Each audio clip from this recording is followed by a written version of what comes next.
Só lembrando vocês que essa aula está sendo gravada para depois ser postada no canal do YouTube, ok? Na última aula, a gente fez a correção das atividades complementares das semanas 3 e 4. Hoje a gente vai dar início aqui às atividades da semana 5, né? Os povos da Mesoamérica é o tema que a gente vai estar trabalhando hoje aqui. Mesoamérica, né? Meso, que quer dizer meio América.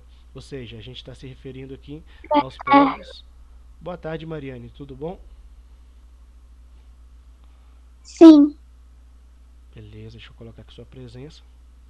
A gente está se referindo então, pessoal, aos povos da América Central, tá bom? Mariane Rita Silva Naves, né? sim. Ok, coloquei aqui sua presença. Só um pouquinho, pessoal, dá uma travadinha aqui. Ok. Então vamos lá. Pedi para vocês seguirem o canal do professor Dimas Antônio. Parte do conteúdo dessa aula, né, foram tirados embasados, né, dos vídeos do professor Dimas, né? Então, por favor, se inscrevam, né, cliquem no sininho, curtam e compartilhem os vídeos dele lá. Ele está sempre postando atividades, né, correção das atividades, isso aí pode ajudar vocês na resolução das atividades. Também o canal do professor Vini, né, o Super História, parte dos conteúdos dessa aula, né, com base assim, sobretudo a questão das respostas, né, foram baseados nos vídeos do canal Super História, ok? Então, por favor, se inscrevam, cliquem no sininho, curtem e compartilhem os vídeos do professor Vini aí no Super História. E também o meu canal, né, o professor Edivaldo História, o nosso canal, né, onde todas as nossas aulas aqui no Google Meet são postadas. Então, caso aconteça algum dia, professor, vou entrar aqui na sua aula, vou ter que sair mais cedo. Você vai lá e acessa o canal e assiste a aula completa, né? Professor, eu não consegui assistir sua aula, tive um imprevisto. Veja a aula no canal. As aulas são muito importantes, pessoal, para vocês, porque é no momento da aula que vocês vão ter a explicação da atividade, né? Por mais que muitos desses conteúdos vocês achem no YouTube, na internet, né? Vai ser na aula que vocês vão ter essa proximidade maior, né, comigo, e eu vou ter essa proximidade maior com vocês, né? Acho muito importante a gente tá desenvolvendo nessa relação professor-aluno. Então, por favor, acessem lá o canal, curtam, compartilhem os vídeos, se inscrevam no canal, cliquem no sininho, aquela oração do YouTube, né? Então, vamos iniciar aqui os nossos temas, pessoal. Antes, boa tarde, Luana. Boa tarde. Tudo bom? Tudo, e você? Tudo bem. Luana Maíra da Silva Amaral, né? Sim. Ok, coloquei aqui sua presença. Então, continuando aqui, pessoal. Quando a gente fala dos povos da Mesoamérica, né? Meso quer dizer meio, América Central, né? Ou então de povos ameríndios, né? Ameríndios, ou seja, índios da América, né? Povos nativos da América. A gente tem que sempre lembrar do porquê que os povos nativos eles costumam ser chamados de índios, né? Da onde que vem essa denominação, essa nomenclatura índios, né, para esses povos nativos?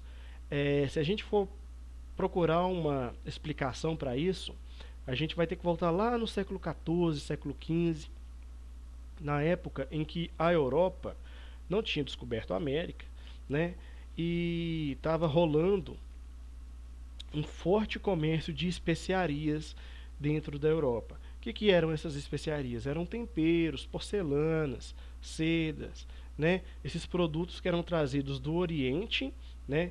Da China, das Índias principalmente, né? Para a Europa. Eram produtos de luxo, então só a elite poderia ter acesso a essas especiarias. E fazia muito sucesso, vendia muito, era um mercado de muito lucro. Só que esse mercado ele foi interrompido a partir do momento que o Império Bizantino, que antes era a sede da Igreja Católica do Oriente, né, que temos duas igrejas católicas durante a Idade Média, né, a Igreja Católica ela se divide na Igreja Católica do Oriente e na Igreja Católica do Ocidente. A do Ocidente, que é a Igreja Católica Apostólica Romana, que teve influência aqui sobre a formação do Brasil, né? Então, a Igreja Católica aqui do Brasil seria a Igreja Católica do Ocidente. Mas existia uma outra Igreja Católica, que era a Igreja Católica do Oriente, cuja sede ficava em Constantinopla, no Império Bizantino. Só que esse império ele caiu, ele foi invadido pelos povos islâmicos, pelos povos muçulmanos, né? Os turco-otomanos. E quando os turco-otomanos invadiram o território do Império Bizantino, eles proibiram esse comércio dos povos cristãos, eles proibiram a passagem desses povos cristãos para poderem fazer comércio nas Índias, ok? Ou eles proibiam a passagem, ou eles monopolizavam esse comércio, né? Se você quisesse comprar as especiarias agora, você não poderia ir até as Índias para comprar diretamente dos comerciantes indianos, né? Você teria que comprar esse produto das mãos dos turco-otomanos lá no Império Bizantino, né, no antigo Império Bizantino. Então você ficava refém desse monopólio. Os produtos que antes já eram caros ficaram muito mais caros. Então o comércio das especiarias estava bem fragilizado aí. E para manter esse comércio, que gerava tanto lucro, né, para os comerciantes europeus, para a burguesia europeia, e para as monarquias europeias também, né, eles buscaram de alguma forma, né, chegar até as Índias. Então foram surgindo estratégias para descobrir um novo caminho para as Índias, né? Já fazia algum tempo também que com esse comércio aí das especiarias, né, e depois também da invasão de Constantinopla, vinha sendo desenvolvida na Europa técnicas de navegação que eram cada vez mais avançadas, né? Instrumentos como a bússola, como o astrolábio e tantos outros começaram a ser usados cada vez mais na Europa, né? Então essas descobertas que facilitam o processo da navegação em oceanos, em águas abertas, né? Isso aí foi aumentando bastante aí a arte da navegação, né? A prática da navegação e do desbravamento, da descoberta por mar, ok? A primeira ideia foi chegar até as Índias contornando a África. E, inclusive, Vasco da Gama conseguiu fazer essa rota e chegou até a África, até as Índias, contornando a África, né? Saindo aqui da Europa, descendo aqui e contornando a África. Mas antes de Vasco da Gama chegar aqui, muitos tentaram e fracassaram, né? Principalmente porque há algumas regiões aqui próximas da costa africana que são muito pedregosas, e se não houver uma navegação muito atenta nessas regiões aí, é perigoso que o navio bata nessas pedras e afunde, né? Muitos afundaram aí nesse processo. Então, Vasco da Gama conseguiu chegar até as Índias contornando a África. Mas havia também outra teoria para se chegar até as Índias, que era a teoria da circunnavegação. Ou seja, já se tinha a noção de que a Terra provavelmente era um globo, né? Era um círculo, era redonda. Então havia a ideia de, saindo da Europa, navegar aqui pelo Oceano Atlântico, né? Com a ideia de chegar ao Oceano Pacífico e chegar aqui nas Índias, enfim, né? E foi isso que Cristóvão Colombo fez. Só que no meio do caminho ele acabou chegando na América, no novo continente, né? Inclusive que na Europa, nesse período aí, a América vai começar a ser chamada de Novo Mundo, né? Porque literalmente foi uma terra que antes não era conhecida por aquela geração lá de europeus, né? Por esse tempo aqui, né, no Velho Mundo, ok? Então foi encontrada aqui a América. Só que quando Cristóvão Colombo chegou aqui nas Ilhas Canárias, né, aqui nas Antilhas, ele chegou e estava jurando que tinha chegado nas Índias, né? Ele pensou que tinha chegado nas Índias. E quando ele viu aqueles nativos, aquelas pessoas que já viviam lá, né, há muito tempo, ele chamou essas pessoas de índios, né? Porque ele acreditava ter chegado numa região das Índias que era desconhecida até então dos europeus, e chamou esses nativos americanos, né, de índios, ok? E assim surgiu o termo índio. ou seja, ele usou esse termo equivocadamente, né? Ele se enganou, uma forma errada de se referir, mas acabou sendo aceita pelo uso constante de tanta gente chamar o nativo americano de índio. Hoje em dia é de senso comum, não é considerado errado chamar um nativo americano de índio, ok? Mas muitos estudiosos preferem evitar esse termo índio, né? Por uma questão de respeito mesmo à cultura, à individualidade deles. Mas é de senso comum, é aceito e bem entendido por todos. Também há um segundo ponto aqui, que é o povoamento da América. A gente sabe que a América é um continente separado, né, do que a gente conhece por Velho Mundo, do que os europeus conheciam por Velho Mundo, que era a África, a Europa e a Ásia. Né? A América ela está separada por grandes faixas de oceano, okay? Grandes faixas de mar. Né? Então, como que a espécie humana chegou aqui na América? Quando os europeus chegaram aqui, eles não povoaram a América, eles encontraram a América. Pode nem se dizer que eles descobriram a América. Quem descobriu a América foram os primeiros seres humanos que chegaram aqui. E eles chegaram muito antes da chegada dos europeus, há 500 anos atrás. Né?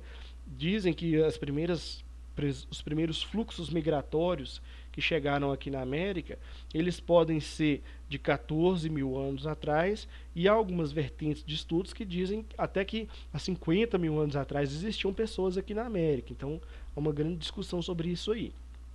Mas como o ser humano, a espécie humana, chegou até a América? Existem duas teorias principais.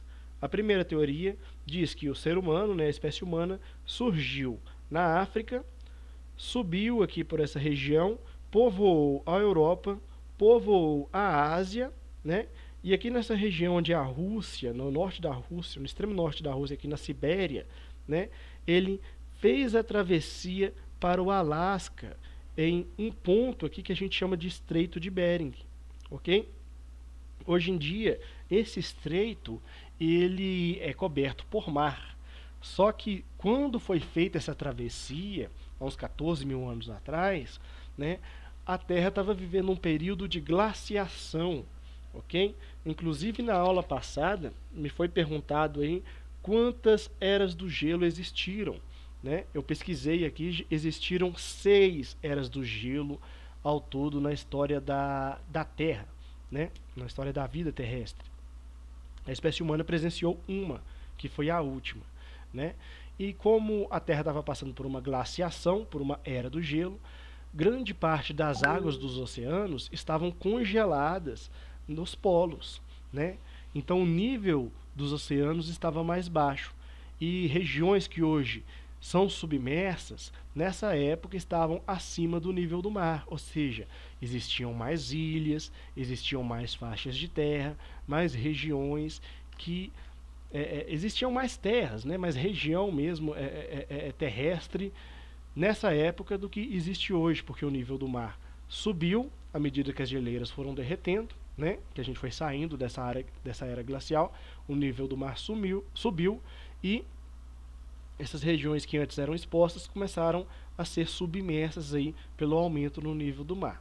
Enfim, estou explicando isso tudo por quê? Porque o Estreito de Bering é um desses exemplos que hoje está submerso e na época estava acima do nível do mar. Né? E como a gente também estava vivendo uma era glacial, né? A gente estava vivendo aqui uma era do gelo, haviam partes aqui, grandes partes desse Estreito de Bering que estavam congeladas.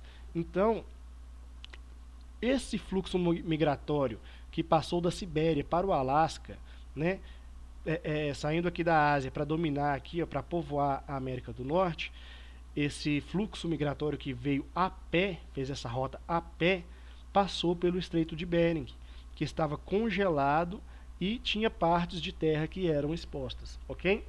Existe uma outra teoria também que explica como que o ser humano chegou até a América, que é a teoria das pequenas embarcações. Como eu disse para vocês, o nível do oceano estava mais baixo. Então, nessa época, haviam mais ilhas nos oceanos, né, no Oceano Pacífico, do que existem hoje. E isso foi fundamental para a trajetória, né, para a jornada que esses povoadores fizeram.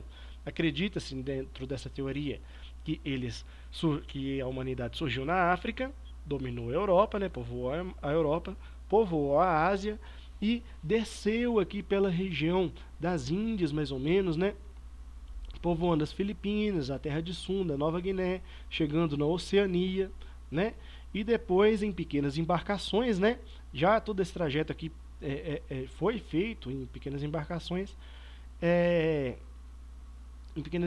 aqui chegaram até a Polinésia, né, parando de ilha em ilha. Isso foi muito importante porque eles precisavam ter essas ilhas, né, esses pontos de descanso, porque não eram expedições, provavelmente, né, não eram expedições que tinham grande disponibilidade de recursos, né, e era justamente por causa disso que eles migravam de uma região para outra, né, sempre em busca de alimentos, de recursos, de locais que tivessem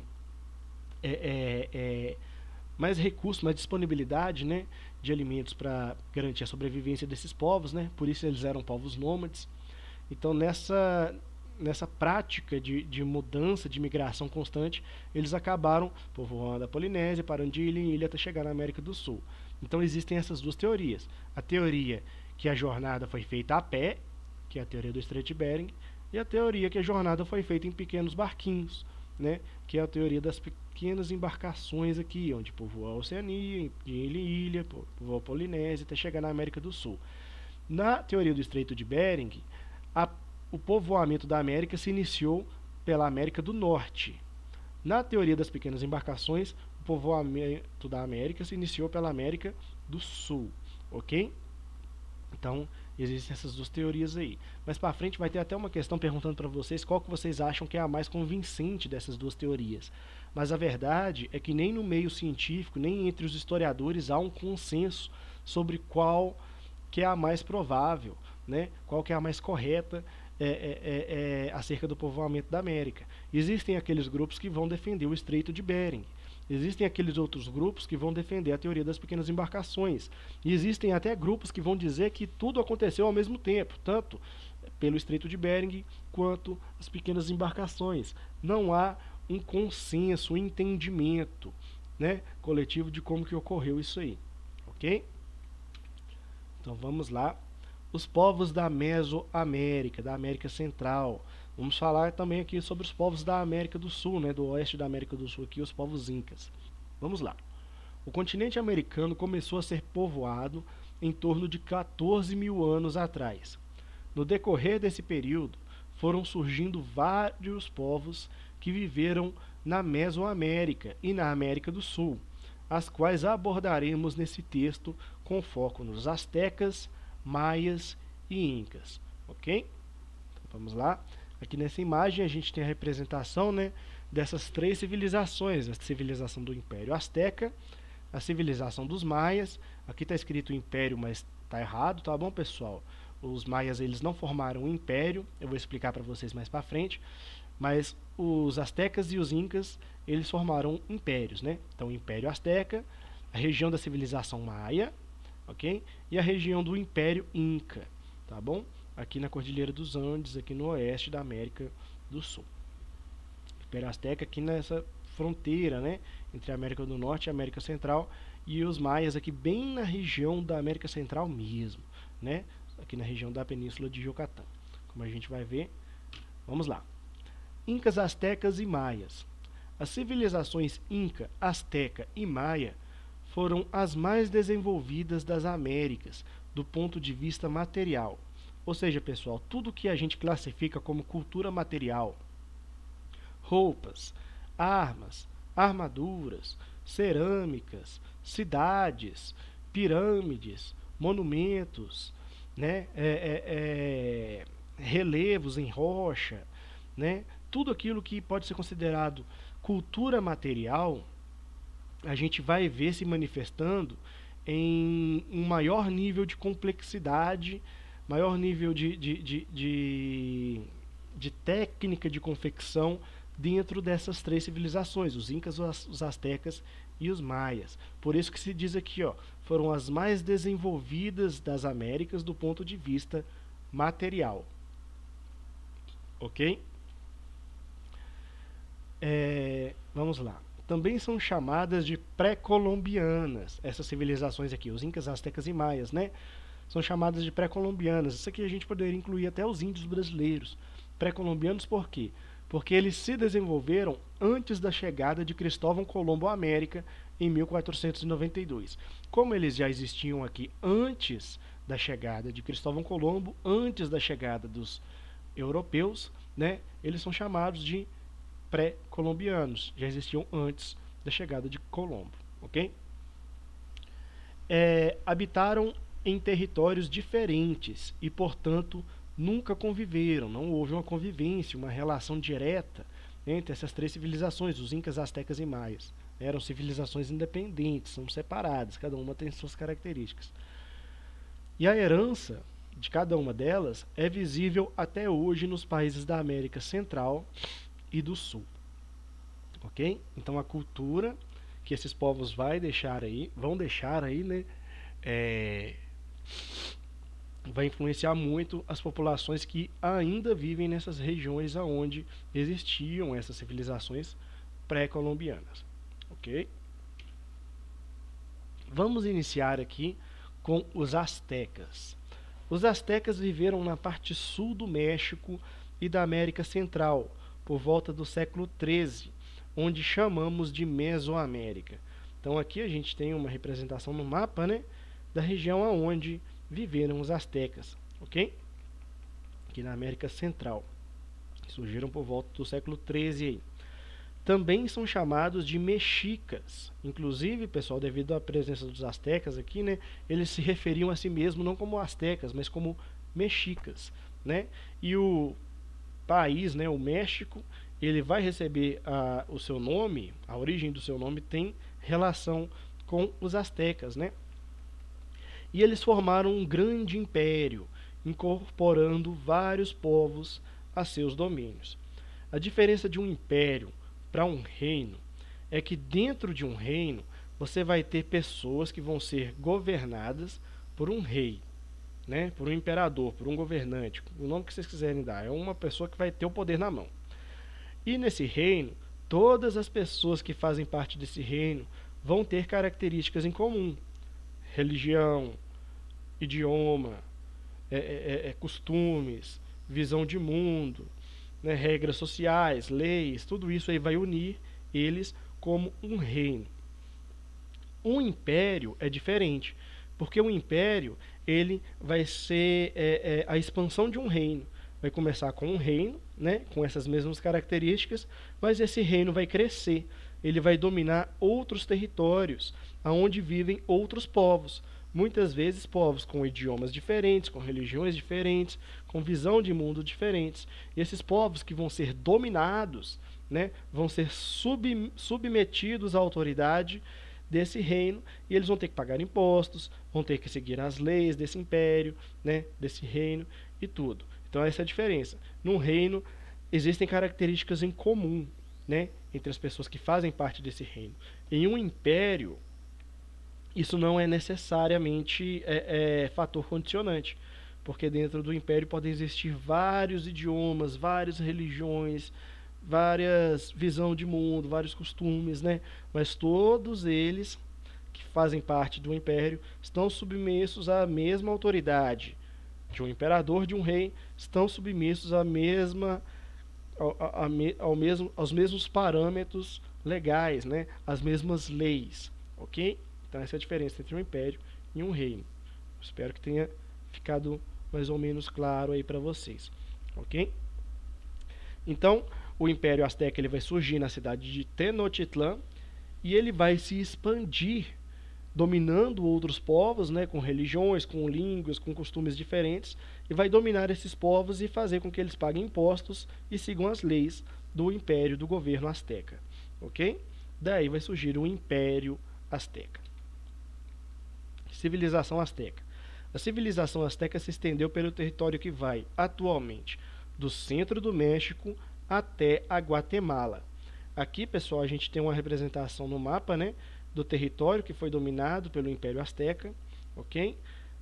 Aqui um recorte aqui, né, no continente americano, da onde está representando aqui essa representação do mapa, né? E aqui a gente tem a visão aqui também abaixo do continente americano, para a gente ter uma noção. Se vocês estiverem vendo minha setinha aí, ficava mais ou menos nessa região aqui, o Império Azteca, pouco acima da Península de Yucatán e bem ao sul aqui da América do Norte, ok? A capital do Império Azteca era a cidade de Tenochtitlán, como vocês podem ver aqui destacado, né, com o círculo vermelho, a cidade de Tenochtitlán. Foi aqui que surgiu o Império Azteca, e a partir daqui ele foi se expandindo, ele foi ocupando novos territórios e dominando outros povos, né, fazendo com que eles seguissem suas leis e a autoridade do imperador azteca. Ok? A civilização azteca ela desenvolveu-se no período entre 1325 e 1519, ou seja, entre esses anos aqui, né, 1325 e 1519, vai acontecer o auge da expansão, do domínio, do Império Azteca aqui nessa região, ok? Então vão ser 194 anos de domínio, de predominância azteca aqui nessa região, ok? 1325 a 1519. E sua população contava com 15 milhões de pessoas no século XVI. Ou seja, quando chegaram os europeus aqui na região da América, né, na região da América Central, que eles encontraram o Império Azteca, chegaram até Tenochtitlán, né, em toda a extensão do Império Azteca, havia uma população de mais ou menos aí 15 milhões de pessoas, ok? Era muita gente. Grande parte deles foram dizimados por guerra, por conflito direto, mas a maior parte deles foram mortos por epidemias, né? Varíola, tifo, peste bubônica, várias outras doenças que eram trazidas da Europa, né, para a América. E eram doenças, sobretudo gripe, gente. O que morreu de gente aqui na América durante o período da colonização europeia, o que morreu de ameríndio, aqui de gripe, porque eles não tinham anticorpos a essas doenças que eram trazidas da Europa para a América, né, é uma coisa espantosa. Disse que foi a maior chacina da história, né, que foi a colonização dos europeus aqui no território da América. Nunca morreu tanta gente quanto nesses primeiros séculos de colonização aí em toda a história do mundo, né? Então é importante a gente estar sempre revendo aí esses temas históricos aí, né, para a gente entender a história do nosso continente. Sobre a sociedade azteca, vamos lá. Vez ou outra no estudo de história aí vocês vão acabar encontrando com esse tipo de figura aqui, ó, que é uma pirâmide social. Nessas pirâmides sociais, pessoal, elas são representadas, né, por camadas, né, por partes, né. As partes de cima elas vão representar as classes mais poderosas dentro da civilização.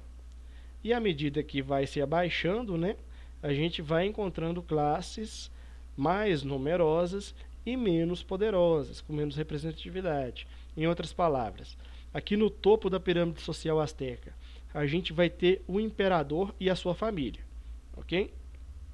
Ele vai ser a figura que vai ter mais poder político dentro da sociedade azteca, mas ele vai ser, em porcentagem, a menor parte da sociedade azteca.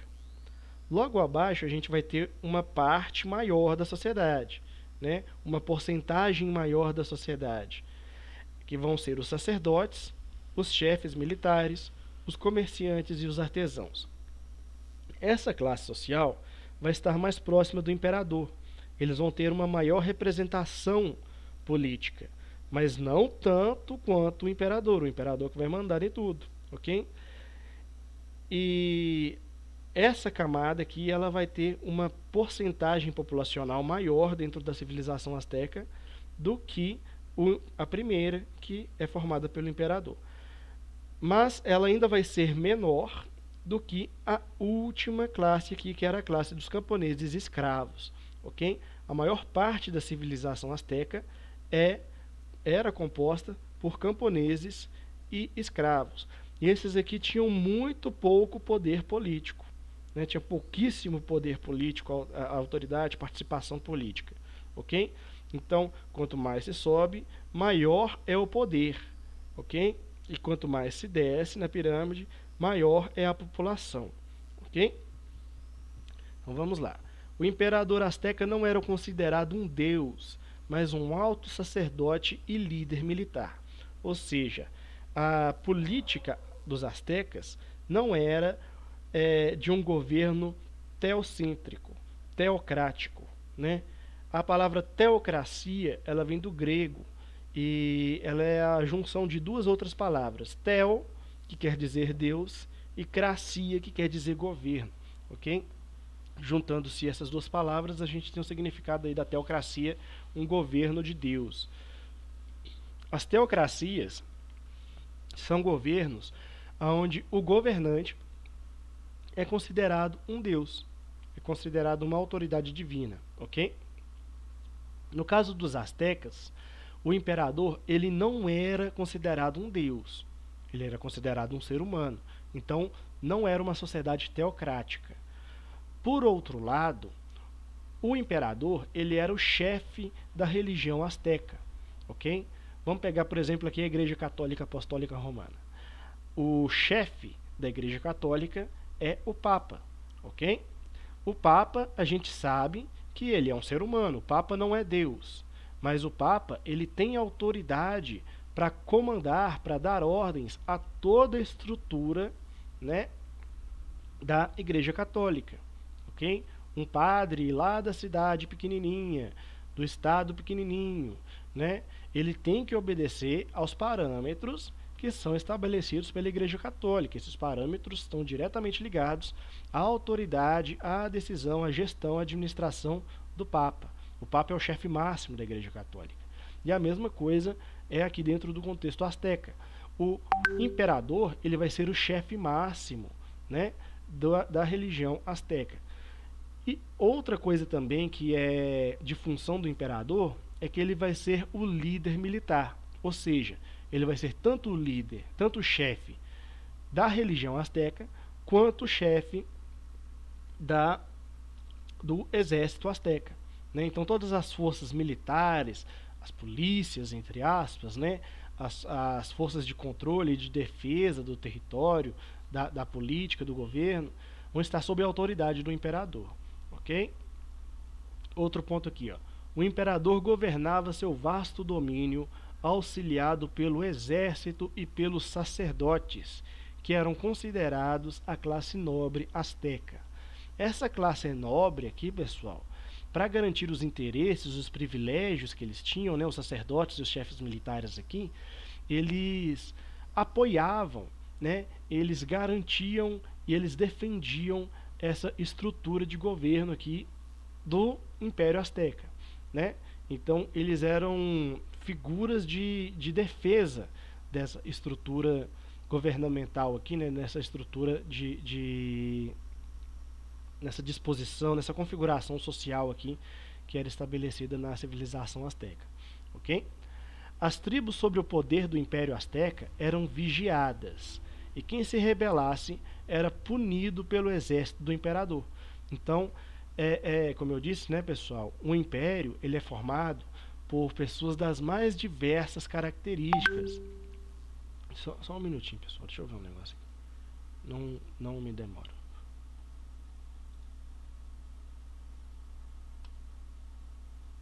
Ok.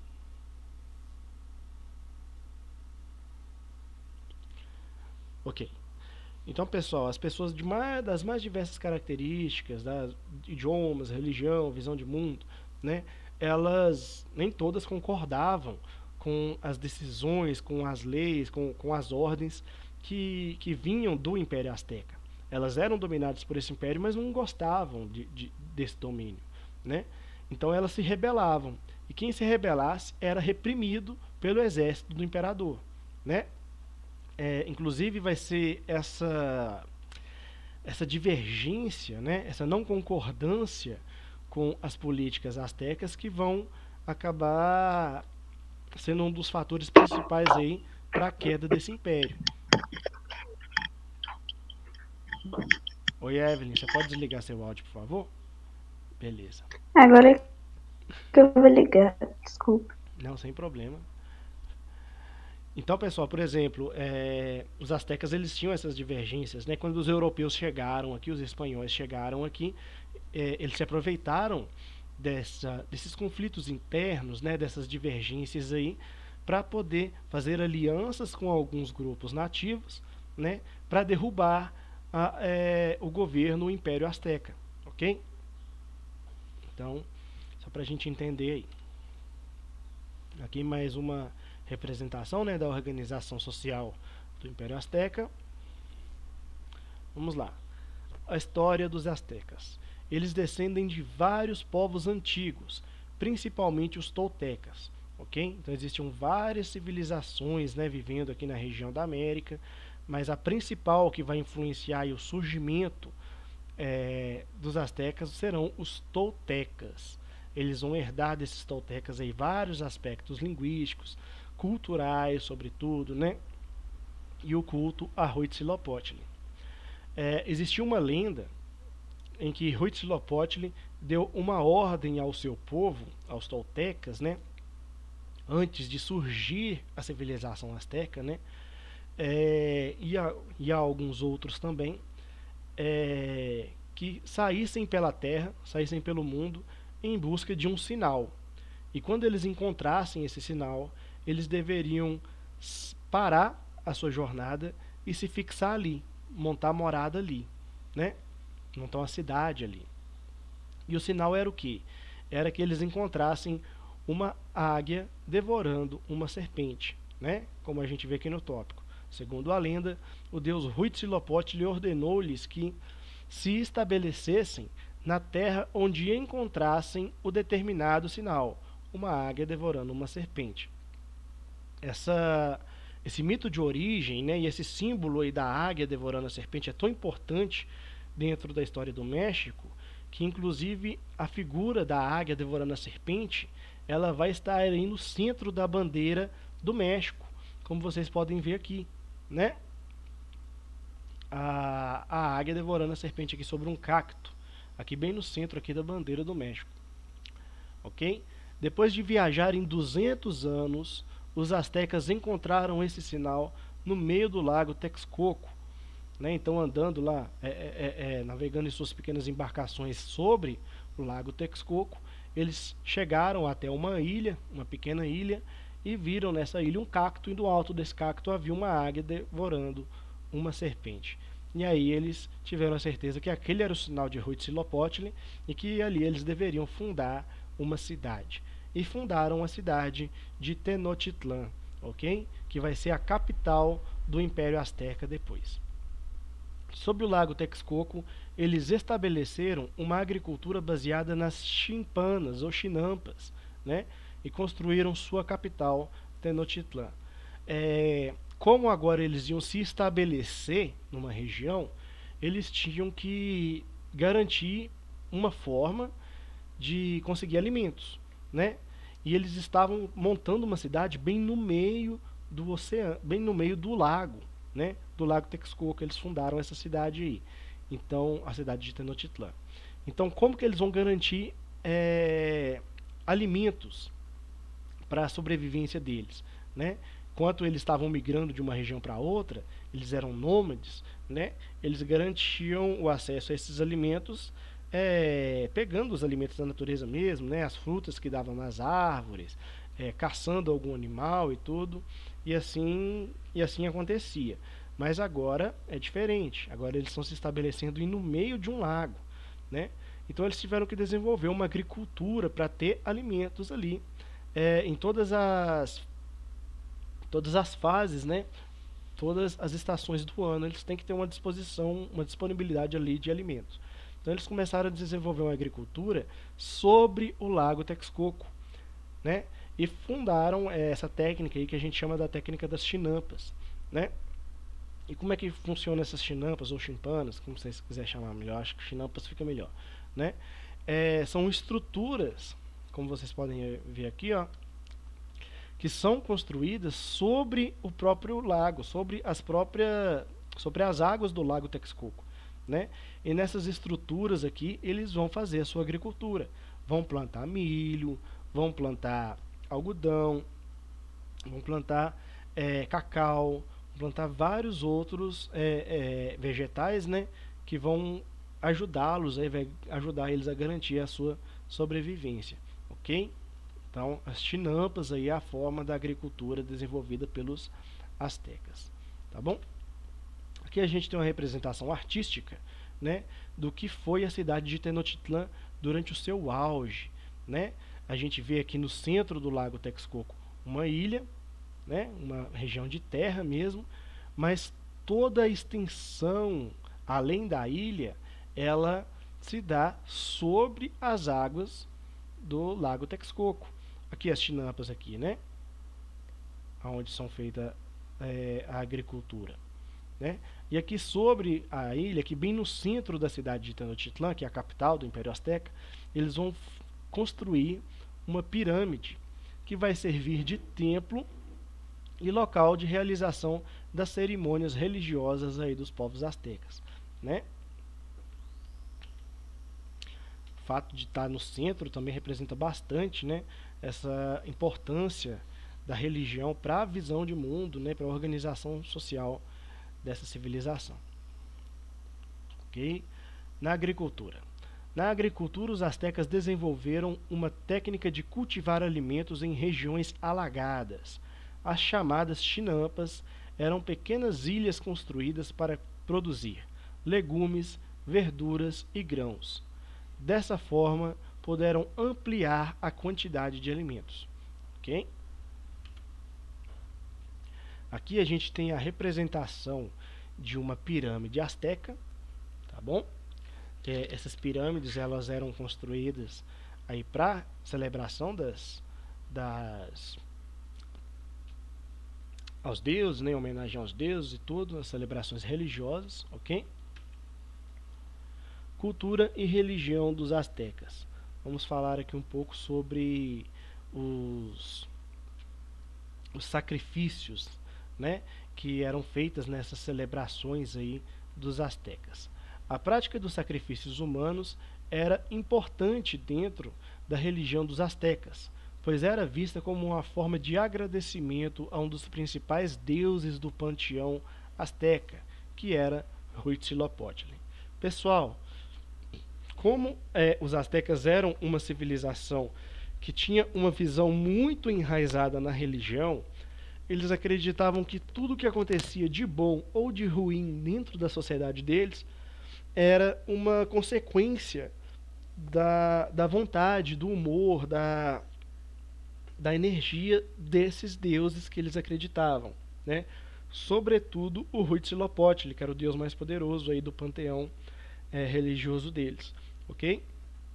Então, para garantir a boa vontade, garantir o bom humor, garantir a alegria, a felicidade desses deuses, né, que estava profundamente ligada ao bem-estar da própria civilização asteca, né, eles faziam essas celebrações em homenagem aos deuses. E nessas celebrações, eles faziam sacrifícios humanos, né, para garantir o bom humor desses deuses aí, sobretudo de Huitzilopochtli.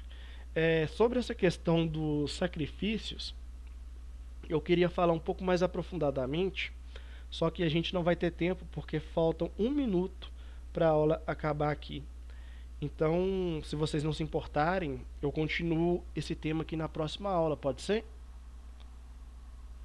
Pode ser. Beleza. Pode ser. Beleza.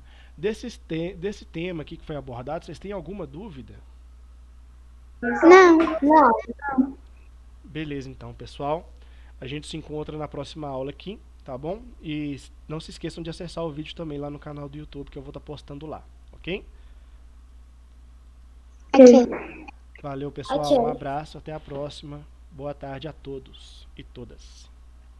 Tchau, tchau. Tchau, boa tarde. Tchau, um abração, até mais. Ok, pessoal. Até mais.